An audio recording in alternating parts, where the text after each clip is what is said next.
హైదరాబాద్ మల్లేపల్లిలోని సీతారాంబాగ్ ప్రాంతంలో ఎంఐఎం కాంగ్రెస్ వర్గాల మధ్య గొడవ జరిగింది. నాంపల్లి ఎమ్మెల్యే మాజిద్ హుస్సేన్ మురికినీటి కాల్వ పైప్లైన్ పనులను మంజూరు చేసి ప్రారంభించారు.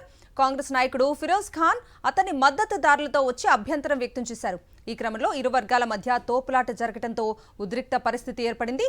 సమాచారం అందుకున్న హబీబ్ నగర్ పోలీసులు ఘటనా స్థలానికి వచ్చి ఇరు వర్గాలను చెదరగొట్టి పరిస్థితిని అదుపులోకి తెచ్చారు.